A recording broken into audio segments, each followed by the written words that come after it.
Hey everyone, welcome back to another episode of Beyond MD. Today I will be diving into questions that listeners have submitted over the last several months. First of all, to everybody, thank you for listening, engaging, and submitting your very thoughtful questions. So the first question, and this is by far the most common one that I get, and it tends to come from doctors who are earlier to mid-career.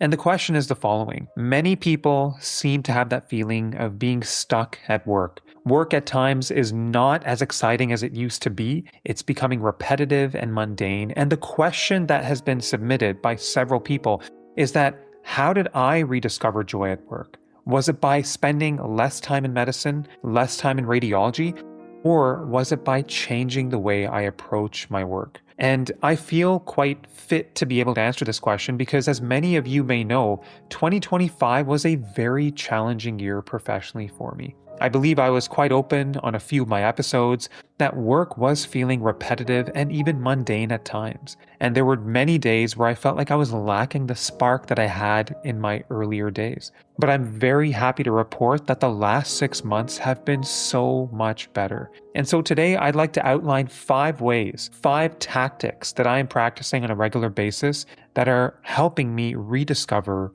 joy in my day-to-day work. Method number 1, shifting my expectations. As many of you know, I have been spending a fair bit of time on social media in the last 6 years as I've been trying to grow my podcast and grow the Beyond MD brand. And truthfully speaking, social media can be a dangerous game because what we tend to see on social media on a day-to-day basis is curated highlights. I would often log in to my various accounts and I would see people living seemingly perfect lives. Everything seemed to be going their way, work seemed to be enjoyable every single day, and people truly seemed to be living their best life. I think social media does generally a very poor job at painting the day-to-day realities and shedding light on the harder days. And so it took time for this to really sink in because I would go to work and I would ask myself, why isn't work feeling incredible today? And then I came to the realization that my expectations were completely off. Because truthfully, I think it's okay for some of our days at work to feel like it's repetitive, that we are using our skill set over and over again, and that we are going in, helping people, earning an income, supporting the loved ones in our life, paying the bills. It's okay for work to feel like that. And I have come to terms with that. So in short, this is probably the simplest shift that we can all make, but I have completely shifted my expectations and I have come to terms with the fact that work is not going to feel amazing and glorious every single day. But there are days when it will. Shifting expectations, that's tactic number 1. Tactic number 2 is perspective. So a few years ago, my younger son, Zion, he developed hip pain. There was one morning, and this was actually 2 days before I was leaving on a golf trip, but he woke up with a limp. He was crawling on the floor, and I asked him, "Where's your hip hurting? Like, where's the pain?" And he pointed right to his groin. So I took him into the hospital, even though he didn't have a fever, and I started to do an ultrasound of his hip, saw a hip effusion, and I knew something was up. And so my network, they helped me to connect me and Zion with a few people. And one of those people ended up being a specialist at Sick Kids Hospital. He and his team were incredible in seeing Zion and reassuring us. And fortunately, everything has been okay and the hip issues have kind of melted away. But then as a thank you, I invited this individual to join me at a Toronto Raptors game because when people go out of their way to do a good deed and to help me, it's something that I certainly do not take for granted. So we ended up going out and then they asked me a very simple question. They said, "Yatin, tell me about your day-to-day routine. What does your day look like?" And I said, I wake up in the morning, I do a bit of exercise, I will take the kids and drop them at school every day, and then I will go to work, I'll work hard, I'll give it my all, and then I will pick up the kids, and then we'll come home together, and then that's kind of it. We'll enjoy the evening together as a family. They stopped cold in their tracks, they stopped eating their sandwich, and they looked at me, and they said, "You did it." And I said, "What do you mean?" And this individual pointed out that they weren't able to drop off their kids every day. They weren't able to pick up their kids every day. And they felt that somebody who's able to do this on a day-to-day basis has achieved their definition of success. And I always look back to this conversation on the hard days when I feel like things aren't going my way. And this conversation helps me realize how good I truly have it. I'm fortunate with the type of work that I've been able to do and the way that I've been able to design my day to have these wonderful moments in the morning and after school where I am driving the kids to school, driving them back home, and we are sharing so many laughs, enjoying so many conversations and building memories together. I realize how fortunate I am. Sometimes what we all need is a dose of perspective. This is something that really helped me to think past the more difficult days and appreciate all the good that I have in front of me. Tactic number 3, finding rabbit holes at work. One of the biggest lessons I learned from Beyond MD is the importance of following my curiosity and choosing my own adventure. Beyond MD allows me to choose whatever I want to learn about. Recently, I was learning a bit more about insurance. Last year, I was learning more about pension plans. And right now, I'm diving into episodes that are focused on my favorite topic, investing. And you are going to be hearing some of these episodes very soon on the show, and I'm really excited to bring them to you. But what Beyond MD taught me is that it's really important to find moments where we carve out these rabbit holes and we go and explore. Now, let me be very clear. I find that community radiology, being as busy as it is the polar opposite of what I'm able to do on Beyond MD. It's the polar opposite on many days because most days I'll be sitting behind a workstation. I spend about 90% of my time doing diagnostic work, and I will be churning through cases. Some days it feels like the hamster wheel, case after case after case. But as time has gone on, I have worked really hard to spend a little bit more time intentionally in a few areas that matter a lot to me. The first is musculoskeletal imaging, sports medicine, so I do my very best to interact with our orthopedic surgeons as frequently as I can. I will often go back to a pearl of wisdom that one of my staff shared with me as a resident. And he told me, Yatin, regardless of how busy your day gets, it's important to have at least one meaningful conversation with one physician every day. At minimum, make sure you do that. So if it's a complicated case or an interesting case, especially if it relates to my interest in orthopedics and sports medicine, I will try to liaise with the specialists who are sending in these referrals for these MRIs. And the other area where I get a lot of joy, and this is truly my favorite part of work, is helping people manage chronic pain. I have a bit of a knack now for doing the weird and wonderful pain injections that some other people may not have familiarity with.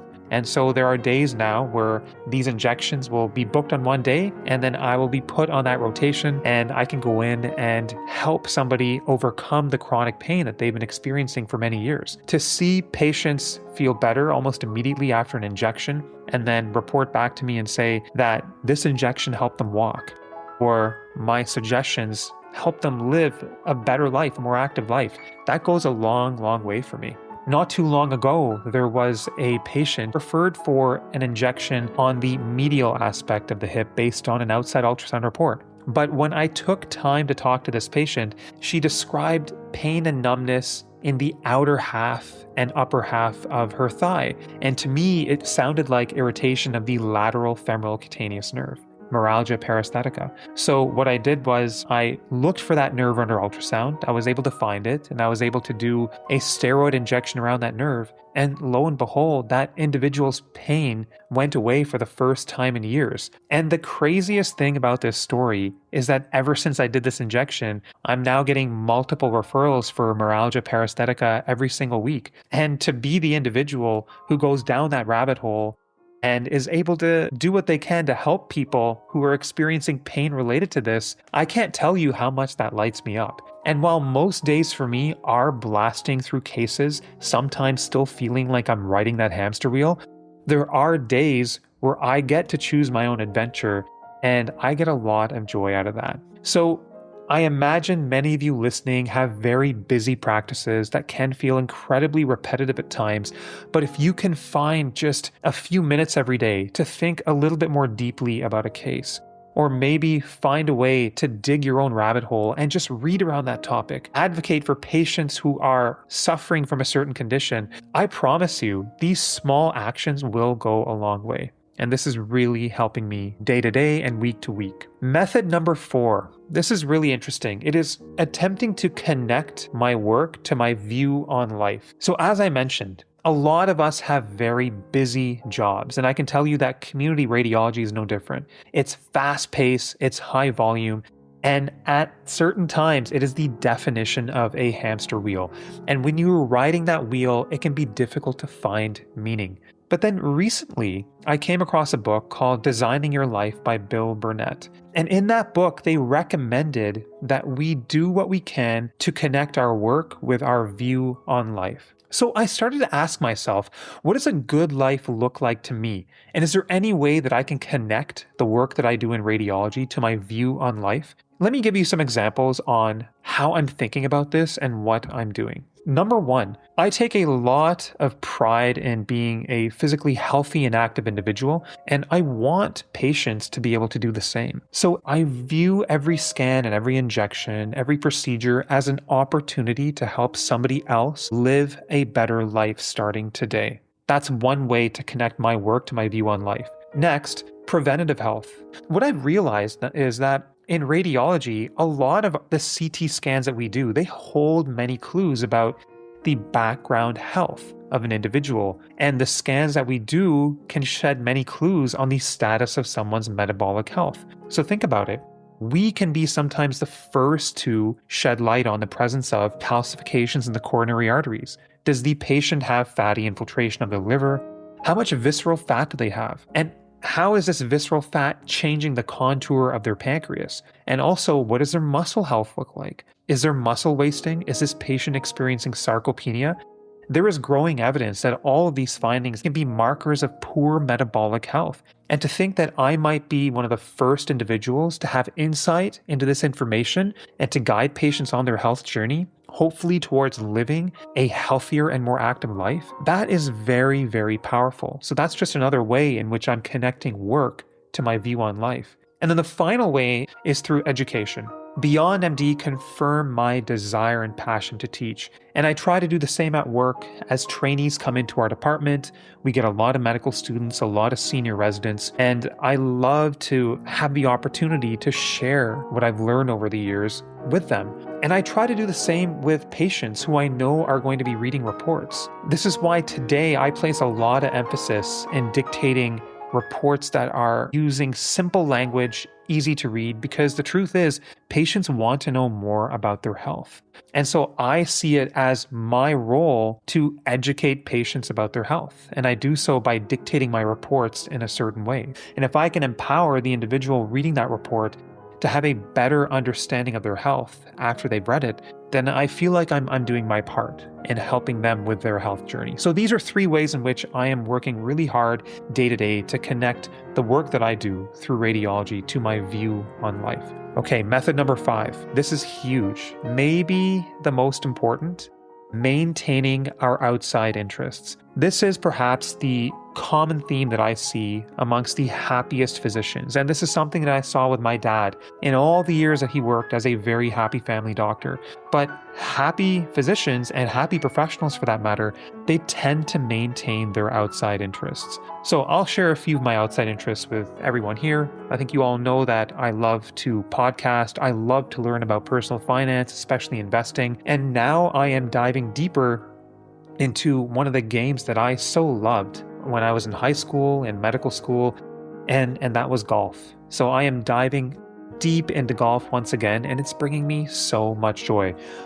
And here is why I think maintaining our outside interest is so critical. It's because if we place all of our chips in a single basket, and let's assume this basket is work, if we focus on nothing but work, then I guarantee you that the hard days are going to feel really, really heavy. Whereas if we scatter our energy and our bandwidth into different buckets, including our outside interests, well, those hard days that happen at work, and I guarantee you, they're going to happen to all of us. They happen to me every month. But if I keep my outside interests in check, then I have my outside interests to fall on, to lean on. And those heavy days at work, well, all of a sudden they start to feel a little bit lighter. So those are 5 ways in which I am working really hard at to find more joy at work. Number 1, shifting my expectations. Number 2, leaning on perspective that I've gathered over the years.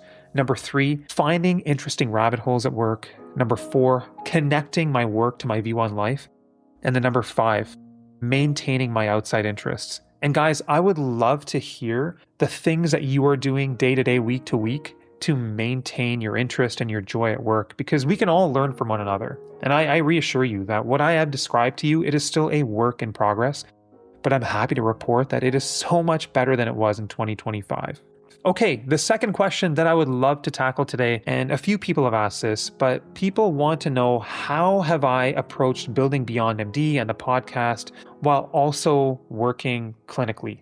And clinical work can be very, very busy, so let me dive into this. I think I shared in an episode last year that 2017 to 2023, for 6 straight years, I truly was riding the hamster wheel. I would pick up every extra shift that came my way. And then there was one moment in 2023 where I walked in the door at home. Both the kids needed me at the same time. And all I could think about was that massive list of cases that was building up. And I just was not able to give my best self to the people who needed me the most. And truthfully, when I look back, from 2020 to 2023, while I was doing all this extra clinical work, I was also running the podcast. I actually don't know how I did it and how I managed. It's amazing how much we can pick up and start to call this our new normal. And of course, I admit that the majority of the extra shifts I picked up, it was in those earlier years when we had a lot of financial commitments. We were newer into a mortgage, and it was for sure to boost my income. But then in 2023, the light bulb went off. We were certainly making a bit more progress on these big financial commitments like the mortgage. And then I started to ditch the extra shifts, where today, the only extra work I do is a small amount of rheumatology work that is directly tied to my interest in musculoskeletal radiology. And because I have pulled back on the extra work, I am much happier and I feel much lighter. And this free time allowed me to think carefully about the things that were most important to me. And one of the things I realized over the years was how happy my podcast interviews made me. And when I thought about it, this all made sense. Day to day, 90% of my time is behind a screen, dictating cases. But interviewing individuals on a podcast is a stark contrast to my day to day. Podcast interviews introduce a very important social element into my life. And I think that's why the podcast is so precious to me.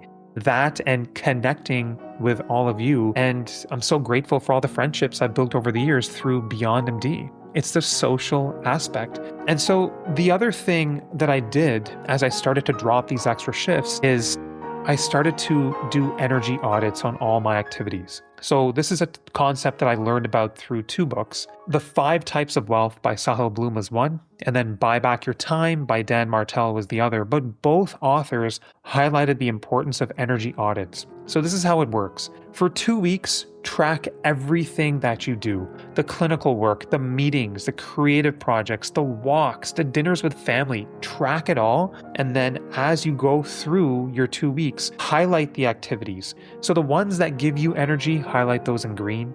The activities that are energy neutral, highlight those in yellow. And the activities that truly drain your energy, highlight those in red. And the goal here is to try our best to design a life intentionally where we are dedicating more time to the activities that are at minimum energy neutral, but ideally most of them will be lifting us, raising our energy. So for me, this boils down to a few things. I enjoy the musculoskeletal work that I do. I love the rheumatology work that I do. And as I mentioned, I love pain injections. And while I am still a general radiologist, I try to really savor those days where I'm working in the areas that lift me up the most. Beyond MD, of course, falls into that high energy category. This podcast continues because it lifts me every time I do it. And then the other thing is, I love to be creative. I love to write. That's why I share on LinkedIn while not spending too much time on social media, as I outlined earlier. And then this is the exact reason why I started the Beyond MD newsletter, because the newsletter has given me so much joy to write. There have been Thursday nights where I didn't quite get the newsletter done, and I was putting the kids to sleep. And after they went to sleep, all I could think about was getting up on the Friday, working on the newsletter, because that process excited me so much. And for anyone who's wanting to get some more insight into topics that are at the intersection of personal wellness and financial wellness, you can feel free to check out my newsletter. It's beyondmd.ca, and the newsletter tab will allow you to enter your email address, and I write and I share every other Friday. It's been giving me so much joy. But the reality is this: while I have cut down to 4 days a week of clinical work, and I do have more time in my life to think about my creative projects and I have a better rhythm, I'm still working clinically 4 days a week, and which is still fairly busy, especially when you tack on all the call shifts. And so one of the things that I've settled with when it comes to my creative work through Beyond MD, the podcast, and the newsletter, is that I have settled for slow and steady growth. And that is the reality for me, and I have come to embrace it. I am more than okay with it. I know there are creators out there who are growing very, very quickly. It's very easy for us to compare ourselves to others, but I do my best to not compare anymore. I think comparison can be the enemy. Rather, I will follow someone and try to learn from them. But I have settled for slow and steady growth. And I think for a busy practicing physician, that's completely okay. And I know that there are many of you out there. Some of you have actually reached out and shared your creative projects with me. And it gives me so much joy to hear about that. But it's okay to grow in a slow and steady fashion. And the other thing that has really helped me on my creative journey is that I have essentially completely forgotten about the metrics. Now, I tell my guests on the podcast that I don't actually check the downloads, I don't check the metrics, because I'm really trying to immerse myself in the process, in the journey, because that is where the joy is found.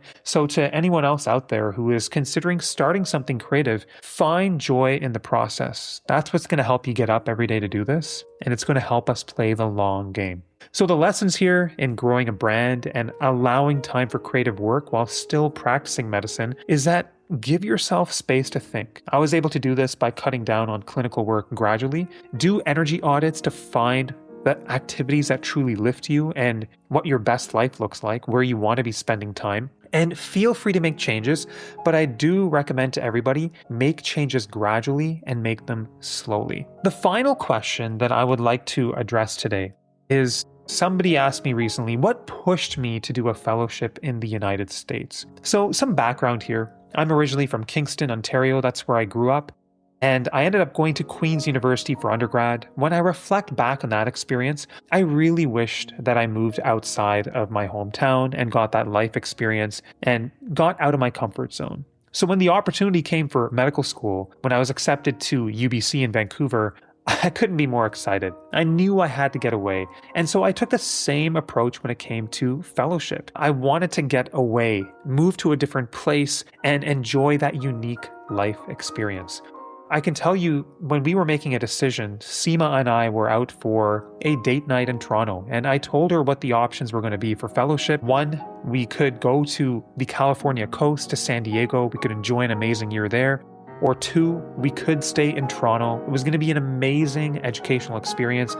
But then again, it was going to be in our comfort zone. And she kind of looked at me and she said, why are we talking about this? There's only one decision here. We need to take the plunge. We need to get outside of our comfort zone. We are going to set sail for California and we are not going to look back. So number one, when you are deciding on where to do a fellowship, think about where you want to live, what city you want to live in, and what area of the world will allow you to get that unique life experience. Because I can tell you, when we were talking about our options, we knew there would be a chance that San Diego might only happen once. We had no idea if an opportunity like this would come again. So I'm really happy we went with that. After location, certainly, and this is all equally important, but you have to give very careful thought to the knowledge and skills you will be acquiring in that fellowship and how that is going to equip you for the job that you will be landing on when you come back to Canada or wherever you choose to practice. So the skills need to match what you're going to be doing. And so certainly there's an emphasis to place on that.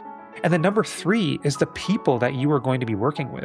The other reason I wanted to go to California was that I would be working with very creative minds, pioneers in the field of musculoskeletal imaging.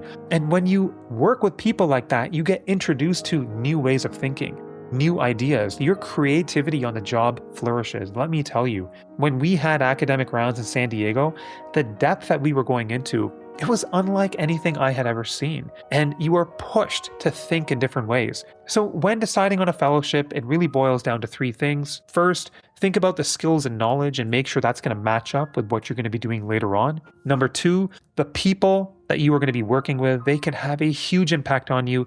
And number three, the location, the life experience. We went to San Diego. We took a pay cut, $10,000 for that year. But I can tell you, because we left our comfort zone and we went with the experience, we were young, we were nearly broke, but we were as happy as could be. And we generated a lot of memories that I can tell you are only compounding over time. So everyone, that's it from me today. A little office hours. I hope you found that useful. If there's anything that you have on your mind, any question or anything that you are struggling with, I encourage you to reach out to me anytime. Yatin@beyondmd.ca. Until next time, stay well, stay savvy. We'll see you in a few weeks' time.